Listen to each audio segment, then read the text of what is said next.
туған күнімді күтіп жүргендей күтіп жүрмін. Таптым-ау сеніге, жеттім-ау міне болып жатырмыз. Ендеше қысқа ғана ақпарат беріп жіберейін. Режиссері Анвар Матчанов. Анвар Матчановты барлықтарыңыз жақсы білесіздер. Еліміздің қазақша комедияларды, түрлі қазақша туындылардың, мықты фильмдардың режиссері, белгілі режиссер осы фильмді де түсірді. Және де продюсері Дариға Бадықова. Продюсері деп атырып бір қошемете қоймайсыздар ма? Актриса емес, уже продюсері Дариға Бадықова және ең керемет мықты актер Олжас Абайды да осы фильмнің басты рөлінен көре аласыздар. Бүгінгі кешті ұйымдастырушы Нұргүл Даубаеваға да бір қошемет ұрып қойыңыздаршы. Осы Астанадағы предпоказдар ондай қатты қызық емес, біртүрлі суық қабылдайды деп Алматыдан келетін қонақтардың көбісі жалып айтады екен да. Сондықтан бүгінгі кешті бір от қылып өткізейік. Біздің Астанада сондай Алматыдағыдай деңгейден де мықты қылып өткізе алатынымызды дәлелдеп, барлығымыз андай қатты сынап емес, керісінше қолдап, демеп, жақсылап, қошеметтеп, қолдап отырамыз деп сеніп отырмын енді барлықтарыңызға. Соны білдіріп тағы бір қошемет ұрып қойыңыздар, иә? Тамаша. Ал қайырлы кеш, құрметті Ақорда, құрметті Астана, Қазақстанымыздың бас қаласы. Бұл жерде енді әрбір азаматша тұрып жатыр. Бұл жерде де өнер өз ошағын жағып келе жатыр. Мен сіздерді көргеніме өте қуаныштымын, қобалжудамын. Енді жанымда осындай бір қолдаумен келген екі ер кісі бар. Сол себептен мен бүгін жалғыз емеспін деп ойлаймын. Қазір фильм сіздерге ұнайды деп те ойлаймын. Мен сіздерді көргеніме өте қуаныштымын. Ән айтайық па? Фильмнің жабық көрсетіліміне, Құдай қаласа, ертеңнен бастап барлық Қазақстанның кинотеатрларында. Менде бірақ оқығым келіп тұрған жоқ, өйткені қазір барлығымыз соны бірдей отырып көрейік. Кеше Алматыдағы предпоказдан шыққан адамдардың шынайы эмоцияларын, стористардан байқаған боларсыздар. Мен өзім көптеген киноларда бой көрсетіп жүрді. Оның алдында да телевидение саласында да біраз кино сериалдарда көріп жүрдіңіздер, бастау алды. Сол кезден қолдаған, осы жерде телеканалда жақсы қолдау көрсеткен, тілекші болған Кертаев Ринат мырза осы жерде ортамызда отыр. Сол кісіні қошеметпен, құрметпен ортаға шақырайық. Сол кісіден бір алғы сөз, микрофонды сынайық. Қош келдіңіз аға. Кеш жарық, құрметті кино сүйер қауым, құрметті астаналықтар. Бүгінгі шараға шақырған кезде Дариға досымыз жабық көрсетілім деп еді, бірақ мына халықтың жиналған қарасына қарап, бұл жабық емес, ашық, өте ашық көрсетілім болып тұрғандығына куә болып тұрмын. Бұның өзі қазақ киносына, Дариға Бадықованың шығармашылығына деген астаналық патша бейілді көрерменнің ықыласы пейіл деп білем. Біріншен Қанеке, қаттыра қошеметтеріңіз. Дариға Бадықова, Олжас Абай, Анвар Матчанов.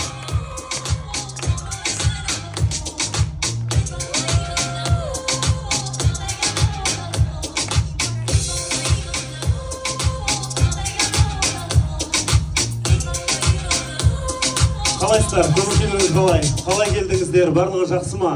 Астана қалай қарсы алып жатыр? Ұнап жатыр ма? Астана ұнап жатыр, сыймай жатқаны болмаса. Ана жақта мені өлтіріп жатыр ғой, болды жап ана есікті деп. Сол себептен кешірім өтінемін сыймай жатқан қонақтар үшін. Өйткені шақырту әрқайсысына берілген. Бірақ енді бәрі кірсе екен деген тілек қой менде. Амалым жоқ, қайтейін енді. Мен бірінші тос деппін ғой.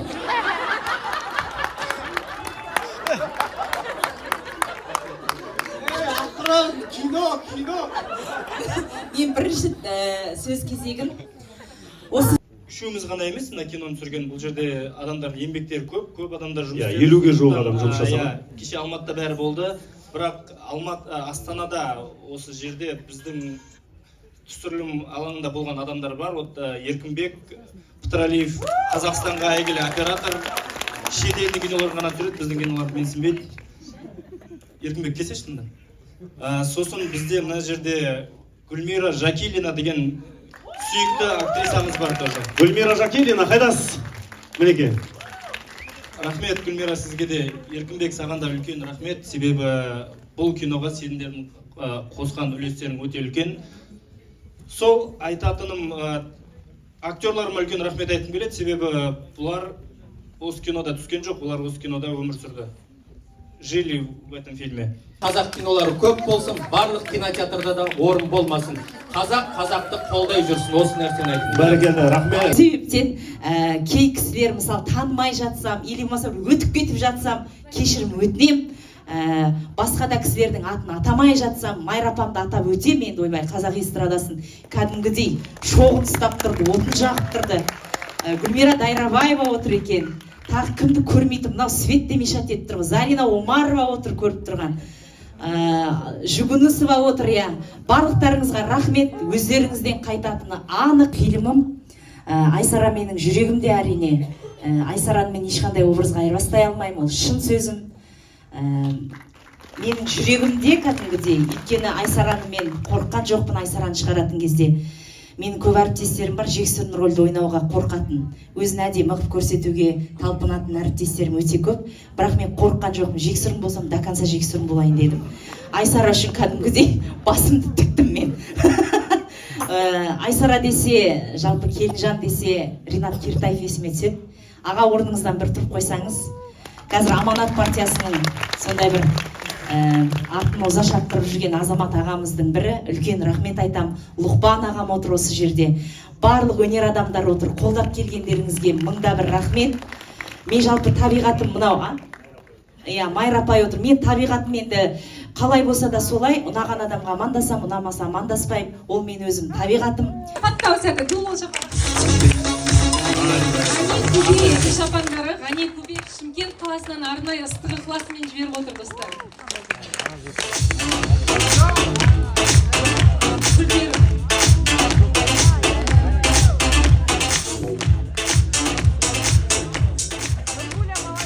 Енді екі жігіттің ортасынан жүрсем, әдемі болып шапан киген жігіттердің ортасынан. Екі шапан киген жігіттің ортасына сіз тұрыңыз. Құттай бір қысқа нұсқа айтып кетейінші, достар. Бүгінгі кешке үмітіме сіздерді барлық кішкентай жүректеріңізбен ықылас қосқандарыңызды қалаймын. Өйткені өзім Оралдың қызымын. Шымкентте, Ақтауда, Ақтөбеде, Астанаға келіп өзіміздің ұямызды ұстатып отыр. Бәріміз жан-жақтан келдік. Жүрегіміз Астана деп соғады. Кішкентай жаман ауыр сөз айтса, ол да көңілімізге қаяу түсіреді. Келіп кеткен кино әлемінің азаматтары кейде сөз айтып кетеді, көңілі толмады. Астананың халы суық, сондай бір көңіліміз жылулық ұялатпады деген сөздер бар, ол өтірік емес. Сондықтан бір сондай өзгеше сол пікірді өзгерткім келді. Сіздер біздер болып осыны бір өзгеше нұсқаны бүгін есте қаларлықтай әсерлі өткіздірейікші. Өйткені Астана біздің жүрегіміз бәрімізге үй бола білген. Сондықтан да біздер осы жерде бақытты болуға баршамыз үлесімізді қосамыз деп сенімдемін. Тамаша. Және де Нұргүл ханымның тағы да Гүлмира Дайрабаева, мінекей қараңыздар. Бір шелек гүл әкелді ғой. Америкадан алып келген гүл ғой. Америкадан. Астананың гүлдері ерекше екен. Америкадан тастап кім алдырып тұрған жоқ, біз ба? Ал енді, құрметті ханымдар мен мырзалар, Дариға Бадықова продюсер. Және бұл кісінің ертең, қазір 12-ден кейін, туған күні. Құттықтайықшы барлығымыз. Туған күніңмен, туған күніңмен, туған күніңмен, продюсер деп. Енді бір баспалдаққа өсті, достар, солай ғой. Продюсер деген бұрын актриса еді, енді продюсер болып жатыр. Енді бұл жерде адамның білмейді екен. Мен ойнамай та қояйын соны. Мен бәрібір өлер өлгенше, демнің соңғы шыққанша мен актриса болып қалам. Мен айтып тұрмын, ақша табу емес, образдарымды минят ету үшін ғана кино түсірем. Бірақ продюсердің образын ойнай алмаймын. Ендеше, бірақ та біз ұқсап бағамыз. Меруерт, көмектесіп жіберші. Продюсер деген негізінде бір әлемге бір кішкене маңғазданып қарайды. Маңғазданып қарайды, иә? Қыздар, содан кейін дұшпан аяққа қарайды. Әкел. Бұл Прадының, бұл брендқа қызықпайтын қыз, бірақ та команда болып біздер өйстіп, Прадының аяқ киімін сыйлап жатырмыз. Оригинал. Оригинал Прада, аяқ Очки бар ма? Очки, оригинал. Бұл қыз деген кино командасында бірге болдық қой. Шайға дарласады. Қыздардың щетка кисточкаларына дарласады. Тазама жоқ па деп. Бренд деген алмандар дейсің ғой. Енді Прада очки тағы да. Қошеметтеріңіз. Міне продюсерге енді ұқсап келатыр, қараңыздар. Енді керек. Бірінші тәжірибеңді біз қолдау көрсетеміз. Осы мына тәнің асықпау үшін, тәннің есте сақтау қабілеті бар ғой. Сені біреу тәрбиелеу керек. Менің пікірімше, саған тірі жан керек. Қасыңыздан бере бер. Кәніке. Алып келе қойыңыздар. Табиғатынан айырмаңдар шай. Сізді Дөрекі Айсарадан кішкене болмысын сәл ауытқуымыз керек. Маңғаз келіншектерін. Я. Сөйтсек, не екен келе жатырған меруерт? Тәнін өзгертейін деп жатыр, тәнін. Тәнін өзгертейін. міне, мынаны ұстап жүресіз, міне, енді продюсер болдыңыз, міне. Не болды? Ай, жуылған сырты. Сырты шампуньмен жуынады бұл. Құлағы. Мына ит, енді сіз Өйткені сен мүшел жасқа кіріп жатсың, бүгін 37-ге толайын деп жатырсың. мүшел жас екен. Мүшел жас, достар, сіздер сол сәттің куәгерісіздер. Так, Нұргүл тұра тұрыңыз. Мүшел жаста, наоборот, сыйлық бермейді, одан алмай ма? Давайте, не істейміз? Мүшел жаста бірдеңе алу керек қой бұл кісіден, иә? Сіз не бересіз мысалға маған? Қимасын береді ғой? 3 қимас затыңды беруің керек 3 қимас затыңды беру керек дейді да? Еліңе бір жант беріп жіберейін. Мен ондай аламын деп ойлаған жоқ. Мына күшікті бере салатын шығар деп ойлаған. Шын айтып тұрсыз ба сонда? Айтам, иә, шын айтып тұрмын. Мен бриллиант алып қалғаным ше, екі ортада тұрып. Онда гонорарды алмайсың онда. Гонорарды бермейсіңдер ма? Бермей қошқырсын. Бриллиант деп жатыр ма? Жақсы. Ал енді образыңызды қараңыздаршы, мына қандай керемет әдемі. Енді продюсерге ұқсады. Дариға Батықова, продюсер бүгіннен бастап қошеметтеріңіз. Енді бізде шоу программа өте көп, құрметті қонақтар. Қазір енді уақыттың тығыздығына байланысты фильмді бастап кетейік. Және де тағы бір ескерту бар. Қазір фильмнің ішінде сәуле, яғни Дариға сәуле ғой, иә? Сәуле болып ойнайды ғой. Сол жерде бұл кісінің аузын жапқан кім? Аузын жапқан кім? Соны мұқият қарап отырыңыздар. Айта беріңіз, иә. Сіздердің назарларыңыз, фокустарыңыз кинозда болу үшін бүгін ұтыс жариялап жатырмыз. Рекламада, баннерда көргендей мотоциклмен жүргенін көрдіңіздер ғой. Я, солай ма? Ендеше Сәуле басты кейіпкердің бұл кинода үнін өшірген кім? Қандай кейіпкер? Дұрыс тапқан адамға құны 1.700.000 сом тұратын мотоцикл сыйға соңында берілетін болды. Ендеше міндетті түрде зейін қойып фокустарыңыз, телефонға алаңдамаймыз, WhatsApp-қа хат жазбаймыз, ұрыспаймыз, қычырлат жемейміз, кинода боламыз. Сәттілік. Тағы да кілем бар бізде, иә? Соны бір қысқа нұсқа айтып кетейін. Кілем аукционға қоямыз. Арнайы тоқытылған осы ручной работа, осы постерді тоқыған. Сол кілем бастап аукционға қойылады. Яғни билетпен аукционға қойылады. Осы фильмге билет алып, ең көп билет алған адамға сол кілем сыйға тартылады. Және ол түскен ақшамыз қайырымдылыққа береміз деп айтайын жоқпын ба? Солай ғой, иә. Жақсы. Қайырымдылыққа береді деп тез айтайын онда. Жақсы. Сондай аукцион бар, оны да қазір толығырақ айта жатамыз. Уақыт, біз бастаймыз. Сәттілік. Сәттілік башамызға күштік келіп.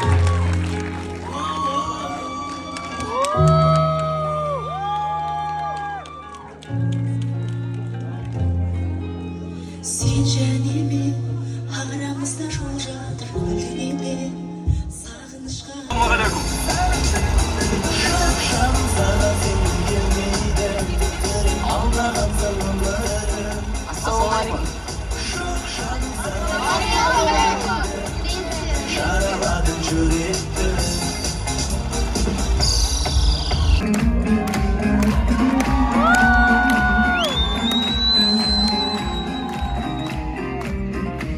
Hoş geldiniz.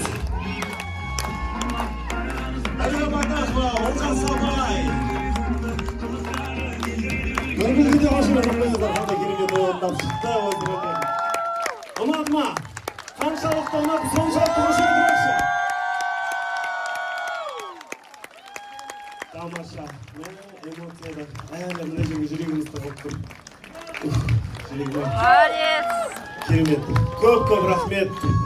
Осындай керемет шедевр үшін сіздерге.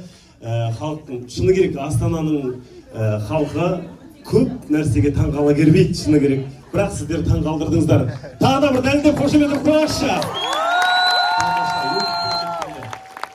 Ал енді құрметті ханымдерде тағы да Нұргүл ханымның тосын сыйы бар. Өзіңіз айтасыз ба? Ортаға Дәулет пен Өркен мырзаны шақырайықшы, достар. Иә? Өтініш келіп бір-екі ауыз сөздеріңізді білдірсеңіздер, достар. Мен өзім психотерапевт болып жұмыс жасаймын. Білесіздер, иә? Күніне 5 әйелмен жұмыс жасаған кезде жігіттердің үнін естігіміз келеді, достар. Рұқсат болса.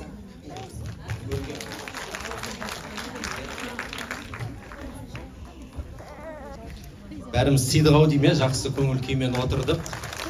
Жақсы бір отырыс, жақсы бір кино көрдік деген ойдамын. Сонда тұрып мақтау керек деген сияқты жоқ. Көңіліме қатты шықты, әсіресе әлеуметтік астары бар. Соңғы мен кім білет жазылған соңғы посттарын айтып жүрмін. Тіпті қазақта ұлдана, ұлту, ұлмекен, ұлжан деген қызды қоймайықшы. Ол баланың туылмаса, ол үшін қыздың аты тіпті құрбандыққа кетпеу керек деген секілді астары дүниелер бар. Мына қазақта үлкен әпке деген синдром бар. Әсіресе мен мысалы қызымда қазір бірінші қызым ғой. Әдетте әкесі қайтыс болған кезде үлкен қыз өзіне жауапкершілік алады, мысалы мамасының кредитін сол төлейді деген секілді, мамасы әкесі бітірмей қалған үйді қызы бітіреді деген секілді. Ол тамаша әрине, былай қазақылық тұрғысынан қарасаң, ойбай, кімнің қызы керемет, ананың қызы керемет деген секілді. Бірақ оның бақыты қаншалық талбы жатыр, оның құндылығы қаншалықты толысып жатыр, ешкім оған өкінішке қарай мамасы кинода ең соңында ойланады ғой. Мысалы, сол кезде айтпадыңдар ма деген секілді, расымен де әлеуметтік астар бар. Сондықтан да Дариға ханым, Олжас мырза, Әнуар мырза 108 миллион теңге оңай емес. Осы фильмнің шығынына кеткен. Сол кемінде 10 есе ақталсын. Әрі өнер, өйткені бәрібір халық, білеміз, оңай емес өмір сүру.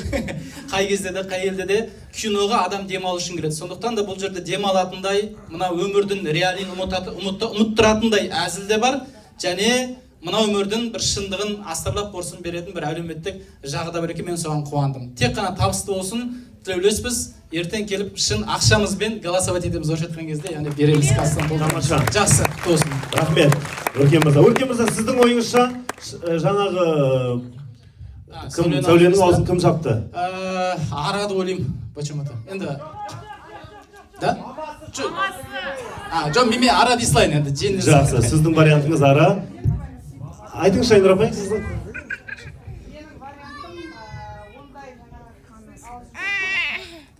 Білдерімізді, азаматтар, сіздер алақандарыңызға салып жүрсеңіздер, біздер жарқырай түсеміз. Соның бір символ ретінде сіздермен бірге Дариғаның бүгінгі мүшел жасын тортпен ортаға келіп құттықтайықшы.